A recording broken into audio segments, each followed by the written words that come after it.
Assalamualaikum warahmatullahi wabarakatuh. Saya Tri Kusumaristina dengan NIM 190311100061. Di sini saya akan menjelaskan apa itu erosi diperbolehkan atau EDP.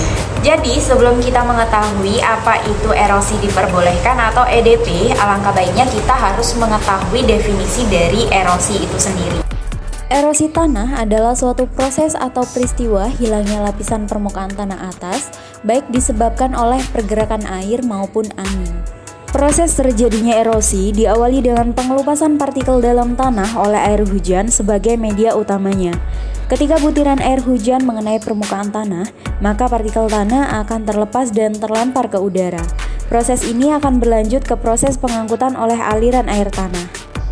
Partikel tanah yang terangkut oleh air hujan akan mengendap atau sedimentasi pada cekungan-cekungan atau pada daerah-daerah yang lebih rendah seperti sungai, saluran-saluran irigasi, waduk, danau, atau muara sungai.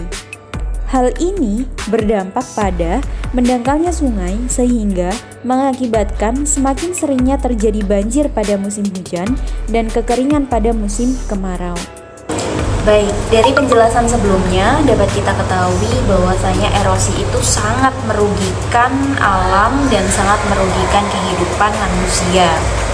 Oleh karena itu, kita harus mengetahui erosi yang diperbolehkan, erosi yang dapat ditoleransi untuk menurunkan laju erosi yang terjadi pada suatu lahan, baik itu lahan pertanian maupun lahan non-pertanian, apalagi terutama pada lahan yang memiliki kemiringan yang berlereng. Jadi, erosi yang diperbolehkan itu merupakan laju erosi yang tidak melebihi laju pembentukan tanah.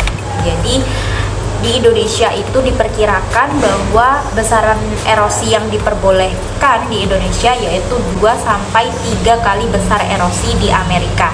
Jadi sekitar 15-33 ton per hektar per tahun atau setara dengan 1,25-2,5 mm per tahun. Untuk menambah pemahaman kita mengenai erosi yang diperbolehkan, alangkah baiknya kita langsung saja menginjak cara mencari erosi yang diperbolehkan dan dari mana nilai erosi yang diperbolehkan itu didapat.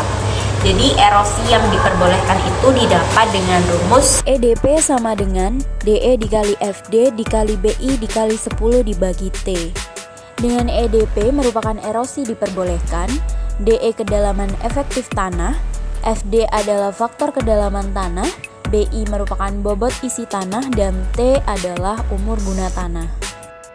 Untuk DE atau faktor kedalaman efektif, menurut FAO 1990, kedalaman efektif dibedakan dalam 6 kelas, yaitu sangat dangkal sekali dengan kedalaman kurang dari 10 cm, sangat dangkal 10-30 cm, dangkal 30-50 cm, sedang 50-100 cm, dalam 100-150 cm, dan sangat dalam lebih dari 150 cm. Untuk faktor kedalaman tanah, terdapat 30 subordo tanah yang sudah ditetapkan faktor kedalamannya, yaitu sebagai berikut. Kita ambil contoh kasus, yaitu apabila diketahui kedalaman efektif tanah yaitu sebesar 120 cm, subordo tanah yaitu U-start yaitu 1,00, umur guna tanah yaitu 300, maka berapa erosi yang diperbolehkan?